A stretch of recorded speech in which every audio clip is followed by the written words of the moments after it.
Good afternoon and welcome to another Select Stream. I am Tess and I'm joined by my co-host and colleague Jig.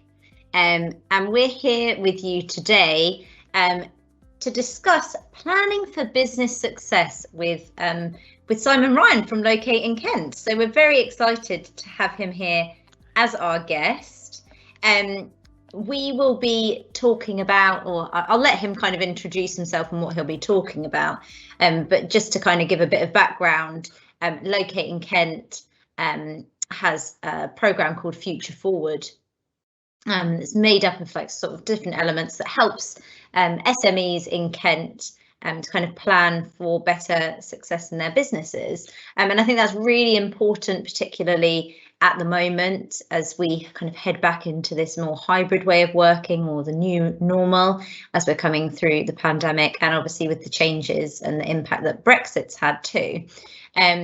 So I'm pleased to introduce our guest for today, who is Simon Ryan. Hi, Simon. Hey, Tess. Hey, Jig. Hello. I'm a little bit intimidated now. I know it's like the last one in the series. It's like that's just pressure you don't need, is it? Because everyone's going to go. Well, are they going out on a high, or is it that guy from Located Kent? I'm sure we will go out with a bang today. So thank you so much for joining us. We're really excited to have you with us today. So for those who don't know you, can you sort of give a bit of an overview of who you are, what you do, and also what you're going to talk about today? Sure. Well, I'm super excited to be here as well. So thank you very much. So Locate in Kent is, well, our primary role is to help businesses move to Kent. And that means we have a network of partners and agents all around the world that we're constantly listening out for businesses that are looking to come to the UK. And our job is to try and ensure they come to Kent. And sometimes we get directly connected with businesses that say we want to come to Kent, or sometimes it's we want to come to the UK, and why should we come to Kent? So that's our primary role, and that's what we were set up to do about 25 years ago.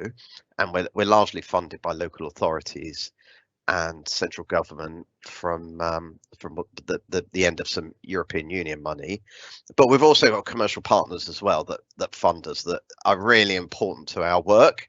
And Select Technology is one of those partners, of course, as are I'm not going to name them all, because whenever I do that I forget them, or get one, and everyone goes, well, why didn't you name check me? So I'm really sorry, but they are, if you can imagine, some of the top lawyers and accountants and surveyors in the region, or architects. They're our partners. They're the people we work with to make the magic happen.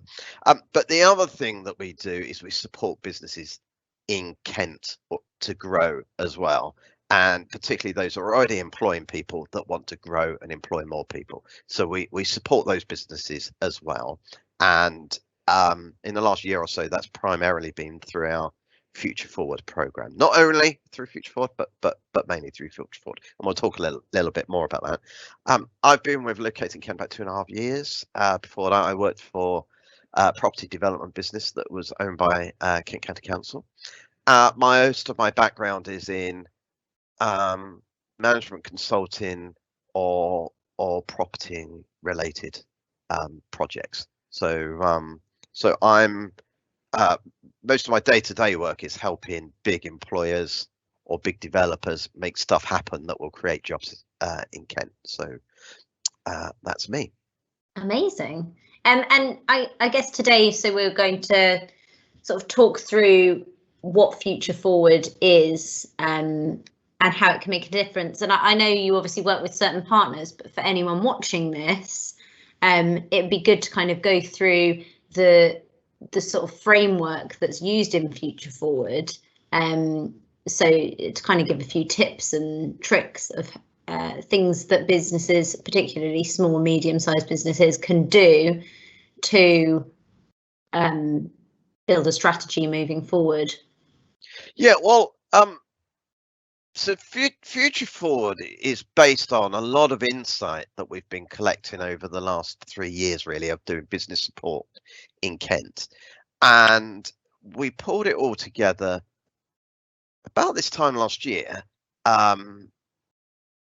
to think about what we could deliver to support Kent and Medway businesses based on what we knew from that sector and from what was needed, particularly at that time. So if you think this time last year, we were 3 months into lockdown and thinking, okay, we're gonna start to emerge from September and everything will be back to normal. Anyway, but that didn't happen. well, exactly. But we've got to live on the basis that, you know, we will get back to normal. And we thought, well, what support do we need, and what do we need to help businesses do to recover and grow? And I think there's probably three main things that most business owners don't do enough of. And one is they don't work on their own business enough. They tend to be working in it on just keeping it going. One, they don't look forward and think, where am I heading towards?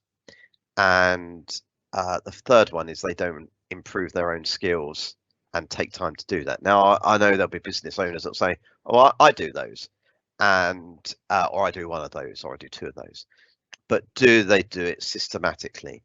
And Future Forward was really to help business owners do those three things systematically, but with expertise help in the main areas that a business needs support on, mainly. So they're mainly the four areas that you would go and get external support from. So marketing, operation, well, absolutely, and not everyone can employ a great marketing team like you and Jig. Some people have to go out and kind of rent it by the hour. And the other one is improving operations and applying technology. And again, not every business has that expertise in house. Third one is around finance and managing your financial picture. And then the last one is people and managing probably the most complicated and profitable asset in the business, the people that work there. So they aren't in order of importance there, but they are all the four kind of ingredients of successful business. So Future Forward is about working through those four with an expert in a one-to-one situation, and kind of setting out the plans. So they're the kind of four sectors, if they make sense. Okay, But the program kind of starts with, where do you want to be in a fixed period in time? So where do you want to be in, say, 18 months, and where do you want to be 1 year beyond that? So fairly long term then, really, when you think about it. Short to long term. Yeah, I think for a small business, 18 months can feel like a long way away, and 2.5 years can feel like an age away. I think in larger companies that move slower, that's not far away at all. But you're right, small employers, so people perhaps employing less than 10 to 20 people, 18 months can feel like a long time away. But the thing about business plans is, and again, this comes from the insight of working in small businesses in Kent, the business plan's done at the beginning when the business starts, and then the owner gets so wrapped up in running the business, the business plan kind of, you start to deviate from the business plan. The business plan becomes less relevant and it sits on the shelf. And in reality, business plans should be exactly that, a plan. That we sometimes get mixed up on strategy and plan. So strategy is kind of broadly, this is the direction we want to go in. The plan is exactly how you're going to get there. The steps to achieving the strategy. Absolutely. Really, or the goal. What do we need to do more of? What do we need to do less of? What do we need to avoid? What do we need to solve in the business? What do we need to fund in the business? So the first part of Future Forward is a pretty in-depth interview with me or a member of my team on what exactly is it you want to do in the next 18 months. Okay. So once they have that then that's kind of, then what are the steps going to be to get there, which is what the experts help with. Yeah, and like all these things, and we all know this, but we don't all do it. That objective's got to be measurable. You've got to say, okay, I turn over £500,000 now. In 18 months' time, I want to turn over £1 million. I want that to enable me to hire 3 more people. I want that. I want to be selling in at least one overseas market. I want to be launching a new product, or whatever it is that's going to get you to that point in 18 months' time. It starts with setting that target.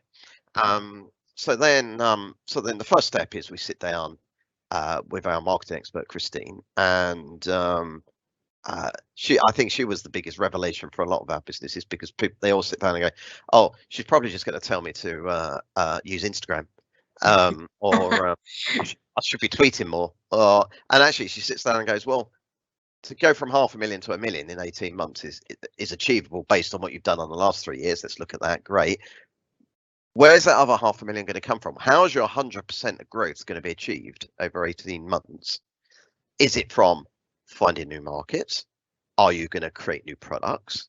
Are you going to perhaps take away some products that don't make money for you so you can focus on different products? It's the 7 Ps. Absolutely.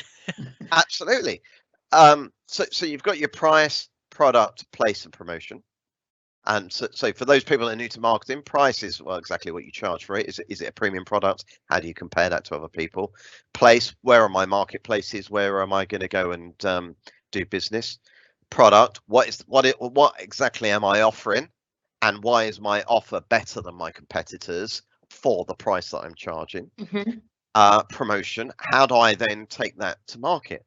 But the other 3 Ps that people forget about, and these really have a bearing on the other parts of Future Forward, is proof, people, and process. So how do I prove that this is the right product, and this is the right market, and this is the right price, and all the rest of it? What evidence do I have to substantiate this? What process do I have in place to do this? And we'll talk about some examples of particularly where your colleagues have helped work with some Future Forward businesses. And then, do I have the right people? Do I have the skills? If I want to sell more in Manchester, do I need to hire someone in Manchester rather than someone here that's going to sell over the phone to Manchester? How do I do that? And so the 7 Ps, absolutely. And Christine's kind of brutal at working down through that process, so you're very clear on, what am I selling? Why am I better than my competitors? Why would somebody buy from me? Why is this the right approach and not another approach? And what do I now need to do over the next 18 months to sell that extra amount of money? Cool. So, yeah, no, exactly. And I guess the great thing about these, so the 4 focus areas, what you kind of notice is that they all kind of overlap, really. Yeah. And so you can't really do the marketing without understanding your finance. You can't put technology in without really knowing what your people are going to need to do their jobs correctly. Yeah. So how do you, when your clients meet with the individual experts, how do they kind of bring the plans together to make sure that each of the 4 different areas kind of come together, if that makes sense? Yeah, no, it does make perfect sense. Well, I think this is, and look, I talk as a previous business owner, the biggest shock sometimes as a business owner is you set a business up because you're an expert in something. Let's say it's baking bread. You're an expert in baking bread. Nobody makes bread better than you. I'm going to open a bakery, and it's going to be the best bakery there is. And you learn lots of new skills in setting that business up. You learn about how to buy an oven, or how to commission a builder, or how to get a sign paint. 18 months into it, you realize you're probably spending less time baking and more time on marketing, managing people, reconciling your bank accounts, all of that stuff. And you realize, actually, running a successful bakery, being a good baker is only part of it, unless you employ someone to run the business, and I think that's why lots of couples get started. So business is a kind of holistic thing. We can't really put it in a process. Because it's all of these things at the same time. You're absolutely right. It's managing your management accounts and finding new customers and baking bread all at the same time. It's not one after the other. So the way we do it is we Future Forward, we work through a workbook, and each stage is documented and passed on to the next expert. So let's take, for example, a company like so we work with a company called SGS Energy down in Planet. Fantastic company, really exciting, and they are making selling the new generation of boilers in your home. So whereas at the moment most of our boilers run on natural gas that comes down, these are all based on heat pumps, which I've got an air source heat pump. Have you? I have, yes. They're awesome, aren't they? It is pretty cool, yeah. And so, Jig, just explain what they are, because you obviously haven't got one. Because I don't. I've got a normal boiler. Well, they work like a fridge backwards. So it's freezing. Like when you stand next to it outside, it just blows out like freezing cold air. Exactly, and it heats air, and absolutely amazing. And so that's going like mad. And of course, in 5 years' time, you won't be buying a gas boiler.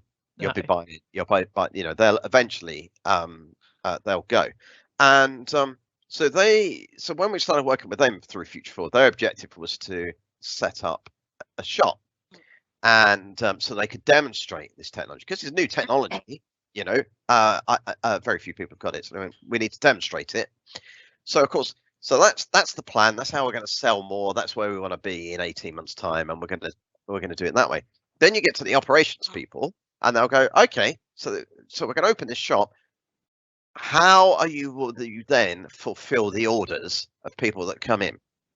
What's the process then? So if you're going to sell 100 more boilers a year, how do you fulfill 100 more orders than you do now?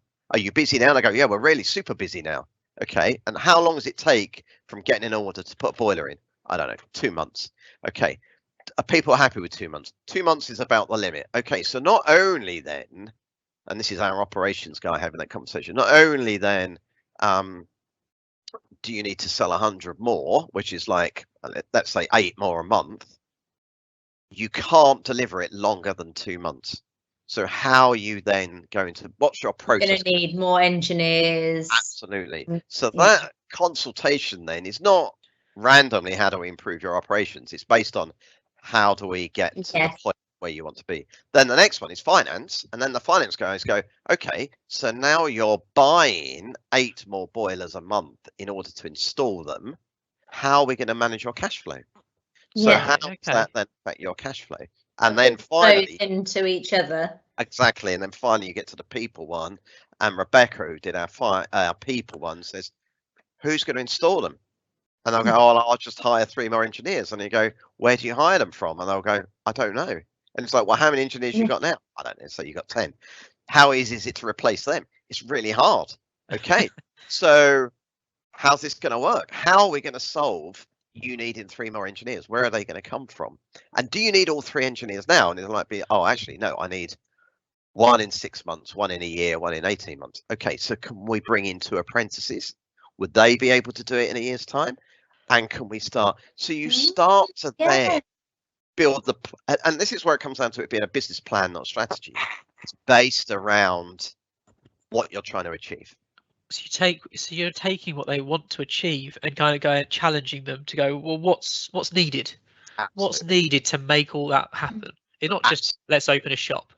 That's one part. That's something that's like the approach that so digital transformation, and I guess that this is what Nick Ellis, who provides the technology part, does for your clients as well. So in any digital transformation, he's really all about the process. So it might sound something as simple as, when an order comes in, how does it get dealt with? So it's kind of mapping all of that out. And then, part of his role is obviously seeing if a lot of that can be automated or made more efficient through technology, or the technology they might already have. Absolutely. So you know, in a previous life, this is back in the old century, I launched something called the planning portal for the government, and it was the government's first online service where you could transact with government online. I've heard of the planning portal. That's where you apply for planning permission. You can get planning applications on there, and you can do planning appeals on there and all the rest of it. And the first part of my job was to convince local authorities to plug into the back of it. And they said, oh, don't worry. What will happen is when a planning application comes into the portal, you'll just email it to us and we'll print it all off and we'll just deal with it like we do normal. And it was like, all right, well, let's see how that works out for you. And at the time, and we're going back, oh, crikey. Nearly 30 years, I think, 25 years. Oh, wow. And I know, I was like 4. And and the thing was, at the time, one of the big problems in the planning systems was planning agents would submit a planning application, and sometimes it could take the local council 3 weeks just to process all the paperwork and all the rest of it. And what happened was these applications came in through the planning portal, then they'd print them off, and it was taking 5 weeks to so we've made the situation worse. So if you think so we've worked with some companies that have gone into selling online, like Cork, that are based near Ashford, that are selling English wine online. Okay. Now if you imagine you're starting to sell English wine online and you don't have a process to fulfill that easily, you're gonna start to get real problems with not meeting customers' expectations. Yeah, exactly. And people will stop buying from you. Yeah. So you've got to automate. Damage your reputation as well. Absolutely. So all these businesses that have moved online. So I know a big fencing company in Sittingbourne. They'd invested a lot in e-commerce before lockdown. Of course, then when lockdown came, boom, they were like, this is fantastic. And fortunately, they had robust processes in place so they could fulfill the orders. If they hadn't had those processes in place, it would have been a nightmare for them. Yes, exactly. So absolutely, automating your processes is and one of the conversations. So our finance partners for the last few future forwards have been Creston Reeves and AZEX accountants. Both of them have actually spent a lot of time helping the future forward firms just automating their accounts, because it's one of those things that you've just got to, particularly as a business owner, spending. When I remember my business, Sunday afternoons was, I'd sit there doing my invoice and all the rest of it, thinking this is ridiculous. Now it can all be automated. And your credit control can be automated and all the rest of it, and that kind of productivity is great for business owners. And it takes that pressure off as well, to frees you up to do more important things, really, or actually driving the business forward. Absolutely. Instead of faffing around with invoices. Doing the admin stuff, which is, if you can automate all the admin bits, it's going to save you tons of time. Absolutely. Yeah, and look, I Cork's a good example. So because in terms of marketing, there's still old ways of marketing, traditional ways of marketing. So it's English Wine Week this week. So so if you want to treat yourselves tomorrow to your weekend bottle of wine, get down and get some bottle of Chapel Down or Binnenden or any of those English wines. Great. Yeah. So Cork are out doing lots of events this week, as you'd expect, because it's English Wine Week. But imagine, even boot fairs now, you can go along, can't you, to a boot fair and pay with your phone. Yeah. Everyone's got those little PayPal machines, and so you've got to be able to reconcile all those little transactions quickly. So automation it's just what today's business is all about. Yeah, and it just makes everything more streamlined, more productive. Absolutely. Efficient, all the stuff we love to bang on about here at Select Technology. When we're talking about technology. So I guess the next area, really, we've kind of, unless you want to kind of add anything else to those 4 focus areas, was kind of setting those measurable business goals. So you kind of touched on it a little bit, but I don't know if you've got kind of any examples of how businesses go about sort of setting these business goals that are measurable. Yeah. Why and how they do that. Yeah, and well, I worked with one business who are AV guys for events, and husband and wife couple, lovely business, and doing really well. But you can imagine it's fairly labour intensive. So yes, the husband was out doing all the AV events, and the wife generally ran things from home, and that was, you know, booking equipment to be there or subcontractors to be there, getting contracts in place with the main event organizer, all of that kind of thing. And so we sat down, and they knew I was going to ask them, where do you want to be in 18 months? And they said, oh, we want to hire someone. And I was like, okay, why is that? Because then we won't have to work so hard. Because at the moment, we're working really, really hard. And that's perfectly legitimate. I was like, okay, any other objectives? And they said, no. And I said, okay, how much money do you need to make so that you have the same level of income and you can pay for an extra person? Yeah. I don't know. It's like, okay, well, let's figure that out. How much are you going to pay this person? And I think it's like 20 grand, say. And I was like, okay, so £20,000 of salary. We need to put 50% on top for overheads. So pension, tax, buying them a laptop, their expenses, stuff like that. So that's £30,000 extra you've got to sell just to break even. Break even on where you are now. And they were like, oh, right. Okay. So, but equally, you'll have some other overheads go up as well, won't you? And you've got to feed this mouth all the time. So is your cash flow consistent? No, we have dry periods. Okay, so there will be periods where you haven't got money coming in, but you still got to pay this person. So how do we then fund that? And it was like, oh, crikey, I hadn't really thought about that. So when we worked it out, actually, just to hire one person, they had to sell £60,000 more. Wow. So that then starts to focus the mind. So that their vision was, if we have one person, I could the business I could at least not have to work every weekend, and I could alternate weekends. The hard measurable is how much more do I have to sell to pay for that person to make that happen.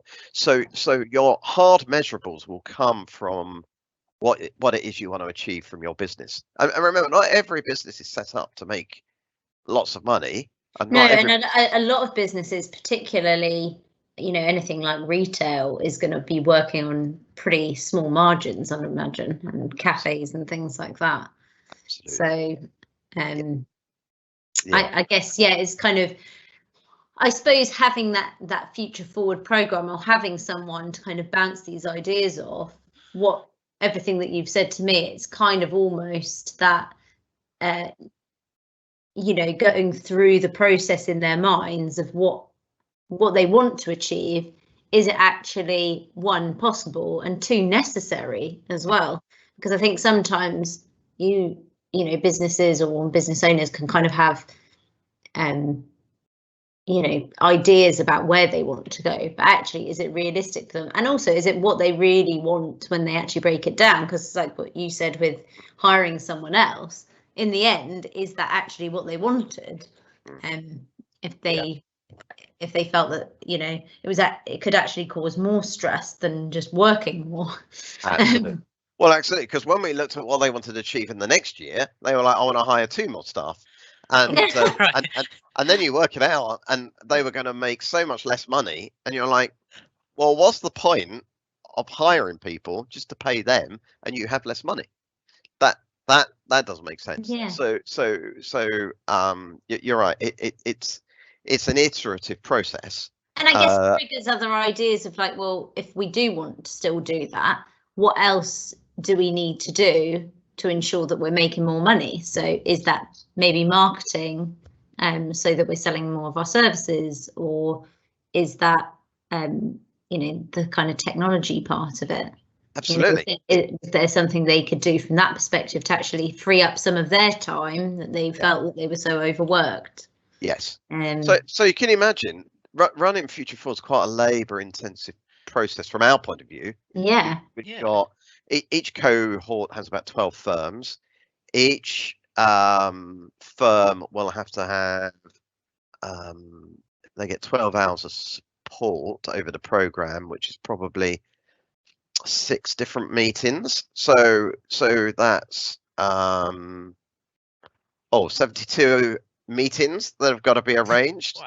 Wow. You've It's, got yeah. so you've got 5 different consultants and 12 different, so there's a lot of liaising to do. So for us to organize it all, we used technology. So we used Microsoft Planner, and I've got to say your colleague Nick was really helpful in helping us set up that, so we could plan out the process and the steps that each cohort's got to go through, and everybody could get access to the same data, so they have a single picture of what's going on with the process.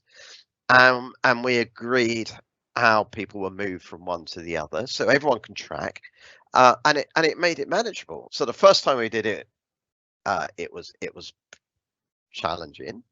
The second cohort was easier, and the third time we do it, I think it'll be easier. And a lot of that is us learning how to use the technology. So I'm not preaching. I don't want you to think, oh, there's old Simon sitting there looking at it going, this is all easy. It's not easy. We're still learning. But the tools are there. We've just got to all learn how to use them. And they have a demonstrable impact on the service we offer, which so anyone tuning in today can see, this technology is there to A, offer better service, but B, make your life a little bit easier as well. No, it's brilliant. And do you think it would have been quite hard to facilitate Future Forward then without the technology that you've used? Yeah, I'm not sure. Particularly remotely, because I suppose a lot of the meetings have had to have been done remotely. 95% have been remote, yeah. And I'm not sure without things like Planner, SharePoint, Outlook, I don't think we'd have been able to deliver it. So that Microsoft 365 suite helps us work better internally. It makes it easy to share documents. The fact that workbook can all be saved in one place and everyone can just go there. Yes, that's great. So that's I mean, how long does the Future Forward process take? Well, it's clients. Typically it took 12 to 15 weeks. We're cutting that. So when we do it next time, because we've got a little bit smarter on using the technology, we're going to probably do it in about 6 to 8 weeks. Oh, wow. Okay. Yeah. So that's a big 12, that's a massive difference. Yeah. Well, 12 hours consultancy in 8 weeks, effectively, will be how we do it. Yeah. And then is there any opportunity for them to kind of like have a check-in point after that, or is it then kind of like they fly the nest? Yeah, no. So of the 35 firms we've done, I think I've only managed 2 all the way through, because most of it's done by my team. Yeah. The 2 that I've done, ironically, you asked that, Tess, because about 10 minutes before we got the call, both the reminders popped up on my screen. I know.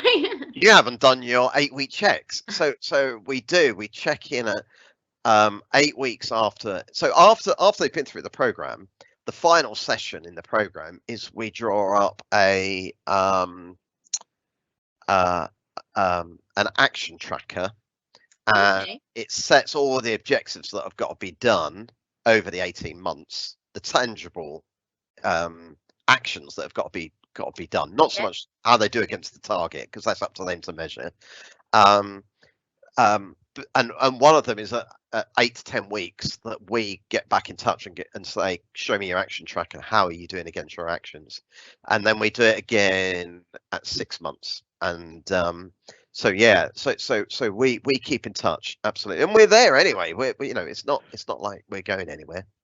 Yeah, I mean, it sounds like an amazing program. I guess for businesses and anyone that's watching that might not be eligible or may not be able to, they wouldn't be able to enroll and Future Forward. What would your advice sort of be to them in terms of how to kind of take on board what we've talked about today and kind of create their own workbook, if you like?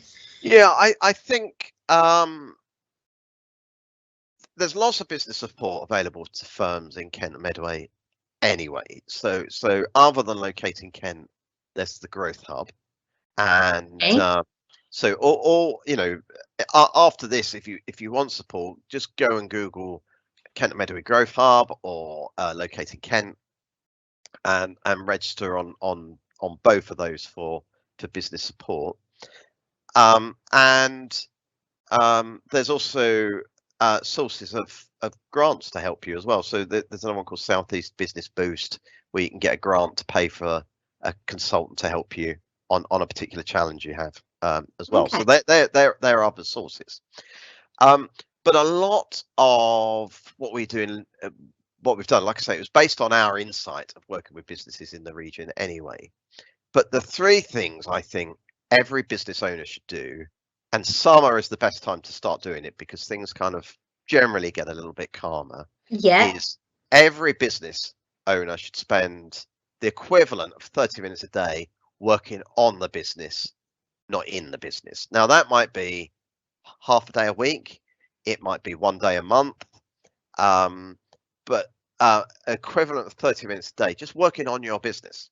Now, when I did it, when I had my own business, I used to come in at 7:30 and work till about 8:15 on the business, because I knew once my team started coming in, once the calls started coming in, once you open your inbox, you're off to firefighting and working stuff all day long. So you need to allow that time. So that's number one of allowing gifting yourself that time. Yeah. To do that. Number two is agree that vision of where you want to be at a set time in the future, and set out the plans you need to get there. You know, we do that on Future Forward, but anyone can do that. You can do it. Shareholders, stakeholders, customers, clients, staff, the office cat, you know, whoever you want. But the thing is, you've got to say, what am I working towards? What, you know, and then as part of that, understanding what you need to change in the business or do in the business to get to that point. And then the third one is keep educating and investing in your skills. So we're really lucky in Kent. We've got some top universities. Canterbury Christchurch Business School run a brilliant MBA that you could do through the apprenticeship levy program. So it only costs. I've got someone on my team going through it now. I forget what it costs. Something like £1,000, something like that. Instead of £18,000, it'll cost you like. That's quite a big difference. Oh yeah, exactly. Because it's all funded through the levy. University of Kent do courses as well. Their business school is brilliant. So there's all sorts of ways you can educate yourself. Or one is get yourself a Kindle and just go through business books. You know, Christine, who I said about does our marketing consultancy. Yeah. She bought me this book called Super Fast Lead at Speed. For my birthday. So she's really generous. Thanks, Christine. And you know, could have been a cake, could have been chocolate. You know. She obviously needed some pointers. But to be fair, once I pick these books up, you know, I can't put them down. I generally read them in like 2 or 3 days because it's like, because I find they just fire up things you can apply to the business. Lots my favorite creativity. Absolutely. My favorite business book's called Traction. If you can get that, that's a good book. And actually, hang on a second. We've seen the shorts. We've seen the shorts. We've seen all shorts. This book, this is by a woman called Kirsten Gibbs, and it's called Change the Game, Share the Work. And this one can't get easier. It's like 1-page ideas of things you can do in your business. Kirsten is based in Kent, and she does consultancy in Kent. You can get this on Amazon. But I would. If you can put by that half an hour every morning, pick a page and look at that idea and think, how can I apply that idea to my business? So I'm going to try and pick a brief one here. Okay. The idea of making a journey foolproof isn't a new one. Blah blah blah blah blah. I think that's all about journey mapping, mapping your client's journey. I think. Yeah. So that's just saying, well, why don't we map out our client's journey? So you know, that's my third one. So one is make time to work on the business. Two, be clear on where you want to go, and set your plan to get there. And then three is educate yourself, add to your own skills as well. Love that. No, that all sounds brilliant. And just to let everyone know, Jig has very kindly in the Q&A section, he's just copied and pasted some links to the books and resources that Simon has been mentioning. So thank you for that, Jig. That's brilliant. And just to ask anyone, if you've got any questions, please pop them in the Q&A now. So if anyone has got any questions, just add them in there. Don't be shy. And I mean, Simon, I feel like you've ended really nicely there, but is there anything else you'd like to add to what we've talked about today? Yeah, look, other than I don't think we have the exhaustive view on what businesses need. So we're always keen to hear how we can help businesses, your business specifically, or businesses in general, if you think there's a gap. And just come to our website and drop me an email, or there's loads of inquiry boxes. Just tell us what we could do better. If it's not us that delivers it, and it might be something that the chamber can offer, a growth hub, produced in Kent, Visit Kent, any of those other organisations, let us know, and we'll collaborate to make them happen. The next cohort of Future Forward will start in September. So if anyone's interested, get in touch now. Okay, perfect. Great, thank you. So in September, and you're still taking people now? You're still taking businesses? We're booking people up now to start in September, yeah. Okay, great. I'm just seeing if there are any questions. I haven't seen any come in. I think it's because we covered everything, to be honest, Simon. We've talked loads, haven't we? But so if you've got anything else to add, please say it now. But otherwise, thank you so much for joining us today. That's to everyone that's attended, and also to our fabulous guest, Simon. We've been really pleased to have you on. It's been very informative. I feel like I've learned a lot. Thanks. I feel like I want to start my own business now. Excellent. And look, if anyone can't sleep tonight, just play us back. No, this won't send you to sleep. This will get everyone too excited. So, but yeah, thank you so much, Simon. That's right. And thank you to everyone that's attended. Thank you for having me. Thank you. Thank you very much, everybody.